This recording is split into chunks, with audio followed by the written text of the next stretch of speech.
Capítulo 7. Lo que el viento se llevó.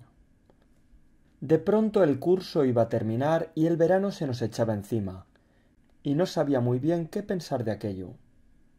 El periodo en el que hace un tiempo perfecto se estiraba un poco allí, en el clima más sano de Illinois. Las plantas de fresas de la abuela empezaban a tomar tonos rojizos, había malvarrosas de todos los colores, los árboles echaban hojas por las noches y las calles eran como túneles con la luz del campo en cada extremo. Una mágica mañana, el pueblo entero despertó inundado por un maravilloso aroma a lila. La primavera no llegaba a Chicago de esta forma. Salí a dar una vuelta con un nudo en la garganta, el cual no sabía explicar. Entonces llegó una carta de madre con una posdata de papá. Nos habíamos estado carteando todo el año, aunque por supuesto yo no les contaba todo. Madre siempre metía dentro un sello para que le pudiese responder. Joey me mandaba postales, de un burro con sombrero, de la presa de Fort Peck, una era del Gran Lago Salado, con un auténtico saquito de sal cosido a la tarjeta. Todavía los tengo. Entonces me llegó una carta de madre y de papá. Había recorrido el camino hacia el colegio absorta en mis pensamientos. Para entonces sabía quién vivía en cada casa a lo largo del camino. Conocía aquel pueblo mejor de lo que nunca había llegado a conocer Chicago.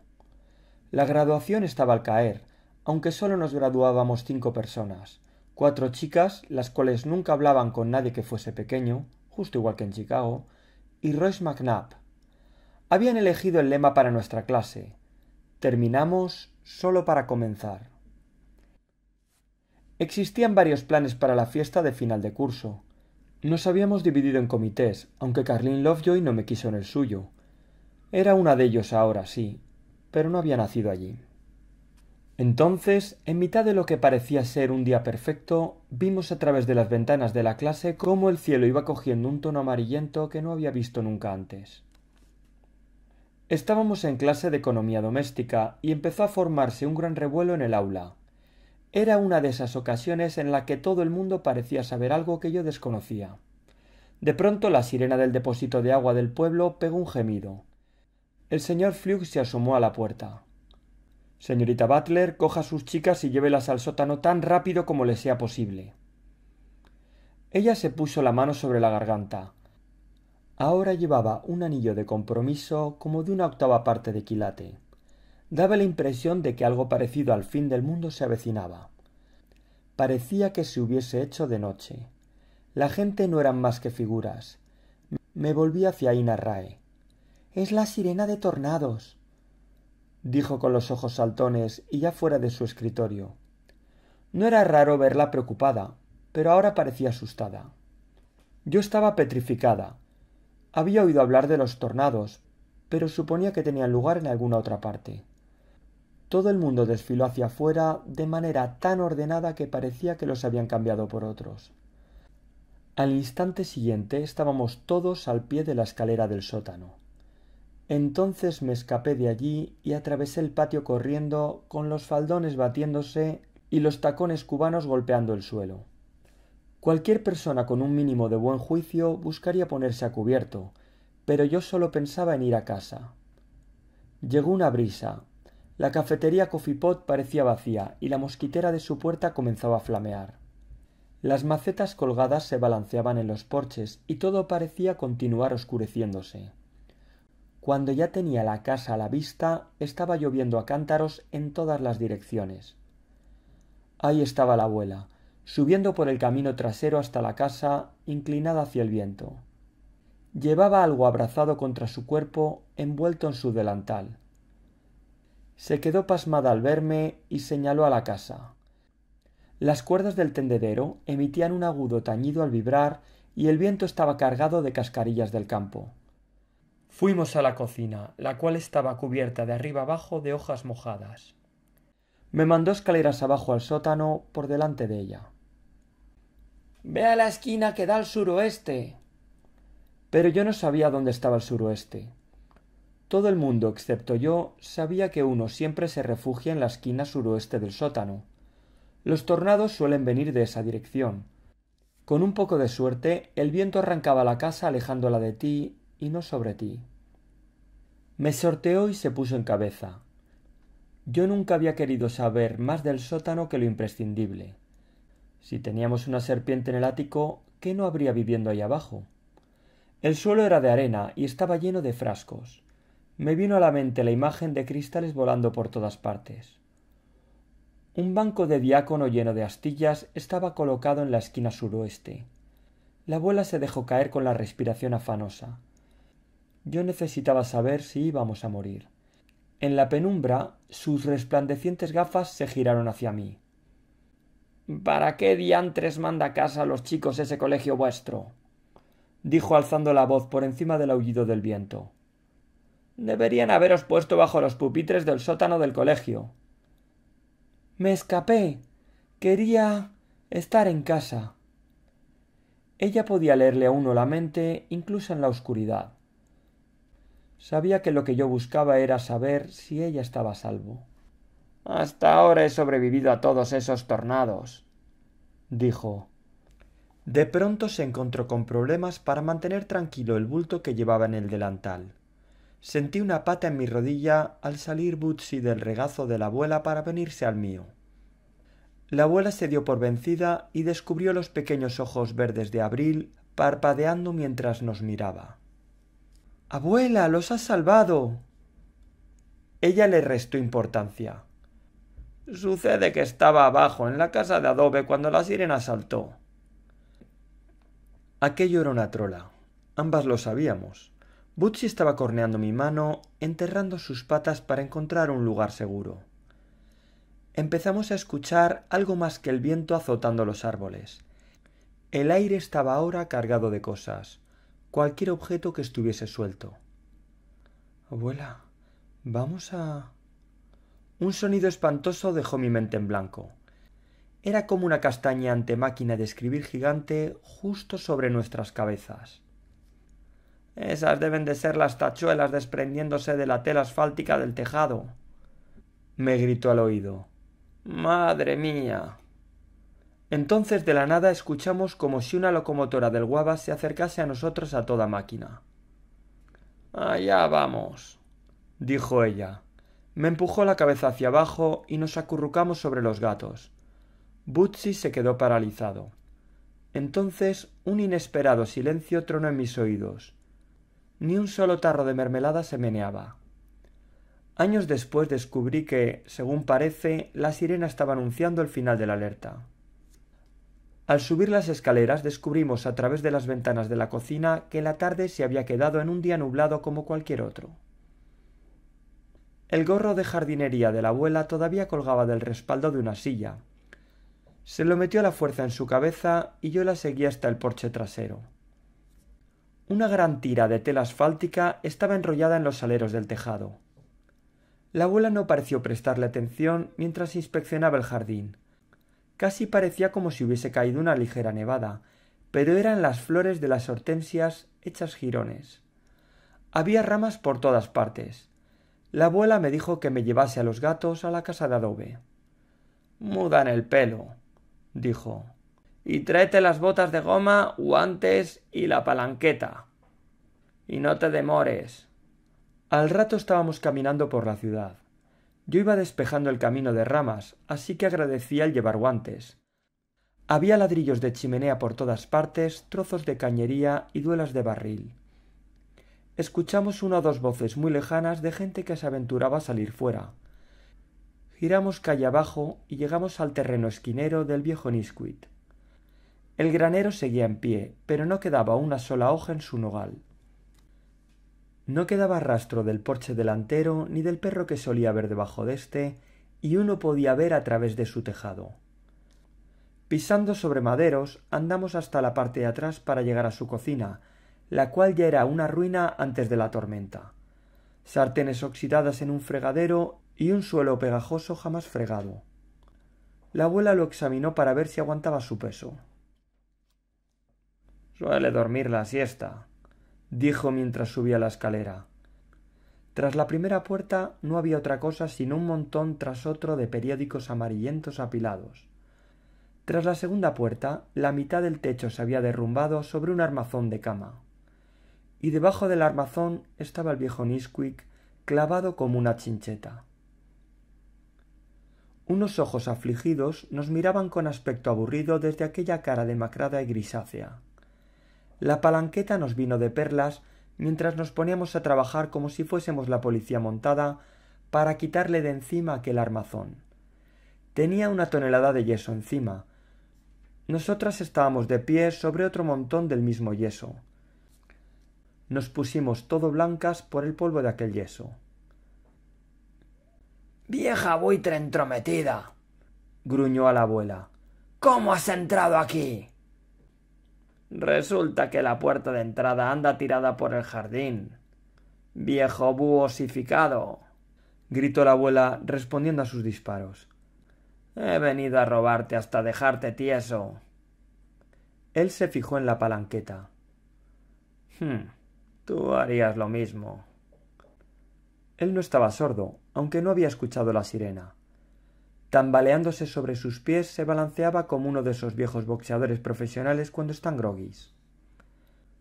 Di gracias al cielo que durmiese la siesta con ropa. Se acercó a la ventana entre crujidos y miró afuera. Entornó los ojos y después se dio la vuelta de manera triunfal. —Este otoño lo vas a tener crudo con las nueces —vociferó la abuela—. Ya encontraré alguna cosa tuya de la que apropiarme —le contestó de mala manera—. Así que ya puedes ir manteniéndolo todo bajo llave y con clavos, viejo tacaño. —¡Vieja decrépita! —ladró él. —Vejestorio —le respondió ella. Y tras esto nos marchamos. Me moría de ganas de salir de allí. Cuando estábamos a una manzana dije: «Abuela, el viejo Nyquist es bastante mezquino». Ella asintió. «Nadie se le acerca nunca. Se habría quedado ahí metido en prisión bajo el armazón de su cama hasta que gobernasen los republicanos». Nadie se le acercaba, con la excepción de la abuela. Continuamos andando en dirección a las vías del tren, teniendo cuidado de no pisar algún cable de electricidad que hubiese sido derribado. Ya sabía hacia dónde nos dirigíamos. Cruzamos las vías y giramos más allá del silo y del taller de Beach. Pasado el cobertizo de material agrícola de Deer, pudimos ver la casa de Effie Wilcox, aún en pie, aunque con la puerta delantera colgando de una bisagra. Aunque por otro lado, es posible que siempre hubiese estado así. La verdad, no solía cruzar a ese lado de las vías muy a menudo. Los curvados rieles de la vía muerta del ferrocarril que partían de su cobertizo de material agrícola arruinaban su jardín. Pero su porche seguía en pie. La abuela trató de no apresurarse. Uno podía ver la mayor parte de la casa a través de la puerta delantera, pero se tomó la libertad de entrar. La señora Wilcox decoraba las paredes de su salón con imágenes de cachorros y gente de la Biblia. Todas estas seguían en su sitio. El antimacassar hecho con ganchillo multicolor estaba extendido y sin arrugas sobre los brazos de su sillón. Con cierto nerviosismo y mascullando algo, la abuela fue desplazándose frenéticamente por las habitaciones. La cama de la señora Wilcox estaba hecha. La abuela miró debajo de ésta. En la cocina, una botella sin descorchar de Lydia Pickham permanecía sin derribar sobre el escurridor. Pero la casa estaba desierta. «Abuela, ¿por qué no vamos a mirar al sótano?» «No tiene sótano». El ceño de la abuela estaba fruncido. Se quedó mirando el jardín desde la puerta trasera. Yo no veía nada ahí fuera, pero de eso se trataba. Al final del jardín había un agujero en el suelo rodeado de narcisos descabezados. La abuela casi se cae para atrás al verlo. «Su letrina ha desaparecido. ¿Y si el viento se la llevó volando con ella dentro?» ¿Y si se había caído en el agujero? Pensé, pero saqué de mi cabeza esa idea. Ya tenía más que suficiente con imaginar a la señora Wilcox navegando en su letrina por encima del silo. La puerta delantera chirrió detrás nuestro. La señora Wilcox atravesó su casa y apareció en la cocina con ese andar tan propio de ella. Había ido por todo el pueblo en delantal, un sombrero y zapatillas de andar por casa.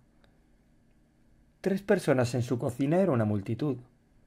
«Buenas», dijo centrando la mirada sobre nosotras. La abuela se giró hacia ella. Effie, ¿dónde has estado? La señora Wilcox retrajo las mejillas, lo cual ya era todo un espectáculo en sí mismo. Bueno, prefiero no contarlo. La abuela le echó una mirada fulminante.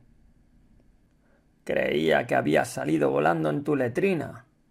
Cerca estuvo, dijo la señora Wilcox. Cuando saltó la sirena, me puse a salvo detrás de mi armario para tartas, con los nervios a flor de piel. No veía la hora en que sonase el final de la alerta. Entonces me entraron ganas de ir, pero mi letrina ya se había ido volando. La abuela se frotó la frente. Así que te alejaste para usar la letrina de algún otro. ¿La tuya? Dijo la señora Wilcox. Justo ahí nos marchamos, con la abuela moviéndose afanosamente para probar que le importaba un rábano la señora Wilcox. Pero a mí no me la pegaba. La tenía bien calada. No había vivido allí todo el año para nada. A veces incluso pensaba que me estaba poco a poco convirtiendo en ella. Incluso tenía que estar atenta para no acabar hablando como ella. E iba a cocinar como ella por todos los años venideros.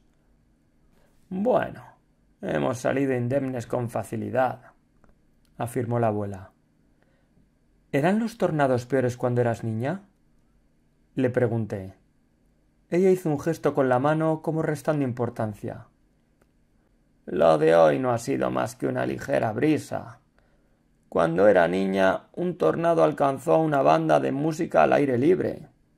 Retorció al que tocaba la tuba 4 metros bajo tierra como si se tratara de un sacacorchos antes de que pudiéramos ayudarle. Abuela, ¿es la señora Wilcox tu mejor amiga? Somos vecinas, dijo. Después de llegar a casa, la abuela y yo limpiamos el jardín, trabajando codo con codo hasta que oscureció. Como bien había dicho la abuela, habíamos salido indemnes con facilidad. El tornado nos había asestado solo una ráfaga de refilón. Había aterrizado sobre cada tierra de labranza entre nosotros y Oakley, arando un surco gigantesco y arrasando por completo un granero. Pero era lo único de lo que hablaba la gente, de manera que cuando nos quisimos dar cuenta, el final de curso había pasado sin apenas enterarnos. Yo noté un cambio en la abuela. En ocasiones no sabía decir si la que estaba cambiando era ella o yo, pero ahora estaba seguro de que era ella. Aunque nunca había sido de las que quedan ociosas, ahora era un torbellino salvaje. Comenzó un nuevo periodo de limpieza de primavera, incluso después de haber limpiado todo el acabado de madera de la casa en una primera instancia. Ahora que Arnold Green había vuelto a Nueva York para esperar a la señora Butler, la abuela le dio la vuelta a su colchón y pintó todas las molduras de su habitación. Una tarde llegué a casa y la encontré con la mitad del contenido de la casa de adobe en medio del jardín. La abuela estaba dentro, con el pelo recogido, pegando a la casa de adobe la limpieza de su vida. No era de las que tiran nada a la basura, si acaso una tira de papel matamoscas, así que lo único que hacía era reorganizar aquello. En el jardín había un torno giratorio, una máquina para fabricar tejas, una sierra radial y una hilera de orinales de los tiempos que llevaban dibujos de rosas de mayo. Bootsy y Abril estaban sentados en el porche trasero, esperando a que aquello terminase. Cuando le ofrecí a la abuela echarle una mano, ésta me regañó. «Sube a casa y ponte a estudiar para los exámenes», ladró. Aunque ambas sabíamos que no había un poder sobre la faz de la tierra capaz de salvarme en matemáticas. Pero ni siquiera me permitía poner la mesa para la cena aquellas noches. Me tomé mi tiempo para tratar de averiguar qué era lo que le pasaba a la abuela. Llegó el día de la graduación, con ceremonias en la iglesia de los Hermanos Unidos de Cristo. Todo el pueblo menos la abuela acudió. Tras la experiencia del programa de Navidad, la señorita Butler decidió no reunir un coro.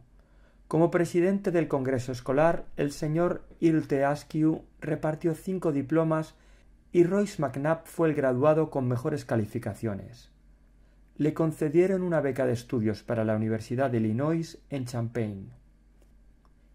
El colegio organizó una fiesta aquella noche en la granja de los Bowman, con paseo en carro de heno y salchichas al horno. No había bastantes chicos para un baile de graduación y encima los baptistas y metodistas no bailaban. Cabíamos todo el colegio en una carreta de heno tirada por 2 mulas. Algunos éramos demasiado tímidos para una fiesta. Los hermanos Johnson no aparecieron. Entonces aquella noche se volvió un desastre peor que el tornado si te llamabas Carlin Lovejoy. En el paseo en el carro de heno, Royce y yo nos sentamos juntos en la parte trasera, iluminados por la linterna, con los pies colgando del carro. No sé cómo sucedió. Llamémoslo destino. ¿Cómo van las cosas por tu casa?, se aventuró a decir Royce, a pesar de que seguía sin ser muy dado a charlar sobre cosas triviales. No hurgues en la herida, le dije. No, de verdad que pienso que tu abuela es una persona realmente interesante, dijo, y nuestras manos se rozaron. Bueno, creo que todo el mundo... Royce, tenemos suerte de que no esté en este carro de heno con nosotros. Ya te habrás dado cuenta de que rara vez se pierde una fiesta. Pero mejor no hablemos de ella si es posible. Tenemos esta maravillosa luna y a Carlin irritada porque nos hemos sentado juntos. Olvidémonos del resto y disfrutemos de este paseo en carro. ¿Dirías que eres una persona mandona?, preguntó con la luz de la linterna entretejiendo sus cejas unidas. ¿Quién, yo?, dije. Puede que un poco. ¿Qué pasaría si te escribiese desde la Universidad de Illinois?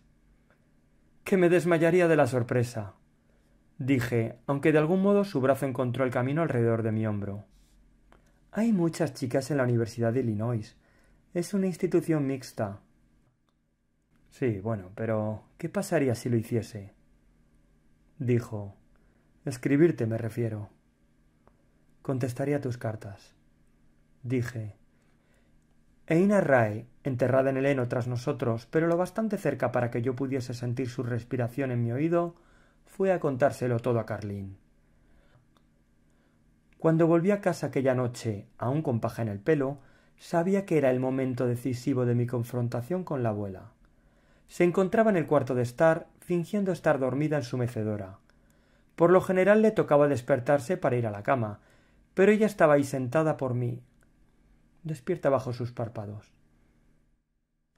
¿Qué?, dijo despertando cuando llegué a su lado. Abuela, he estado pensando. Pues ya podrías haberlo hecho en clase de matemáticas, observó. Abuela, no quiero regresar a Chicago. Quiero quedarme aquí contigo. Ella lo sabía, claro. Papá trabajaba ahora. Habían encontrado un apartamento en Rogers Park. Madre estaba arreglando el segundo dormitorio para mí. Me querían en casa tan pronto como terminase el colegio. Todo estaba escrito en una carta. Quería explicarle a la abuela cuánto me necesitaba allí, que yo andaría preocupada por ella si no estaba allí para ver cómo le iban las cosas. Pero ella había estado varios días matándose a trabajar sin ayuda de nadie para probar que yo era solo una especie de carga que se interponía en su camino. Había estado una semana entera ayudándome a partir. Necesito tu cama, dijo. Estoy pensando en convertir este sitio en una pensión. He hecho en falta el alquiler que pagaba aquel tipo de Nueva York. Abuela. Podría cocinar para ellos y así sacar un pequeño extra. Miraba a un lado, como ausente, con la vista perdida en la oscuridad. Abuela, ¿te he causado muchas molestias? Sé que fui demasiado lejos, pero era su nieta y ella me había enseñado todo lo que sabía. Y me gustaba ganar. Se llevó la mano a la boca, esa grande y vieja mano con la huella de haber trabajado duro toda la vida y la alianza del abuelo Dowdell incrustada en ella. ¿Qué diría tu padre si me quedase contigo?, dijo finalmente. No quiero hacer enfadar a tu madre. Abuela, madre te tiene miedo. Siempre lo ha tenido, lo sabes. ¿A mí?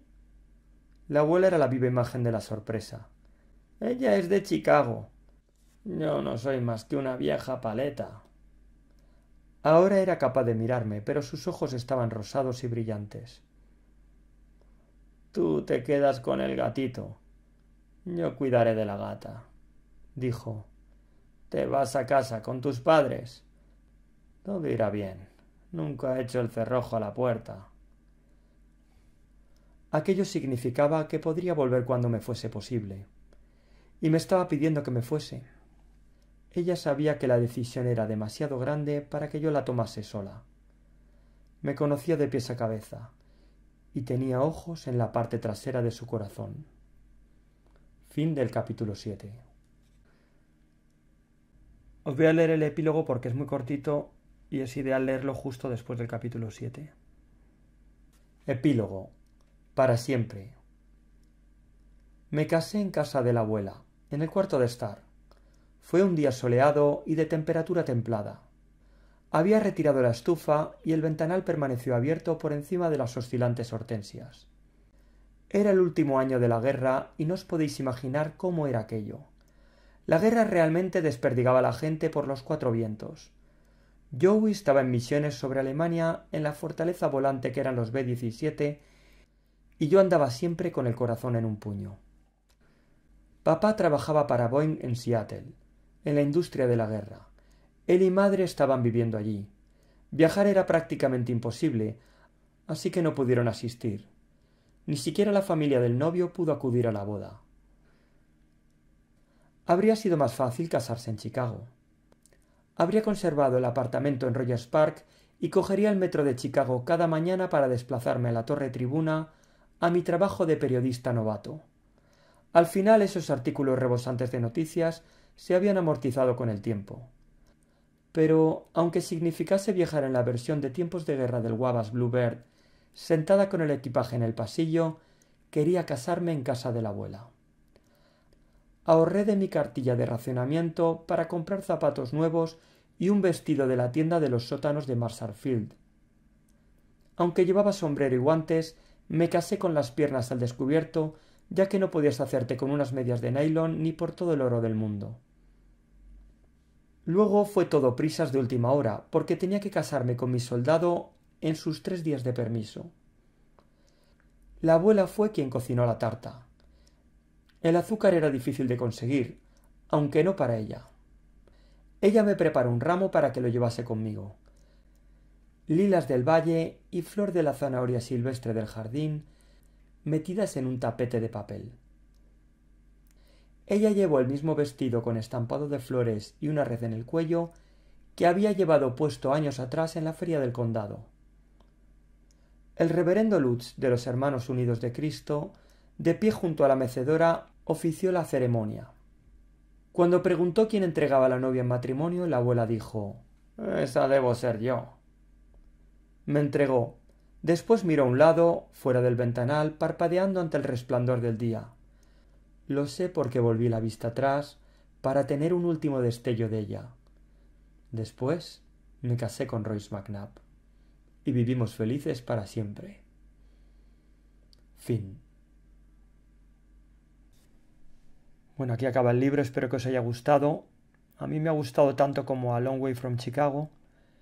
Y existe una tercera parte que trata también sobre la abuela Dowdell, que es A Season of Gifts, que estad seguros que voy a traducir y a grabar en audiolibro. Nos vemos, hasta luego.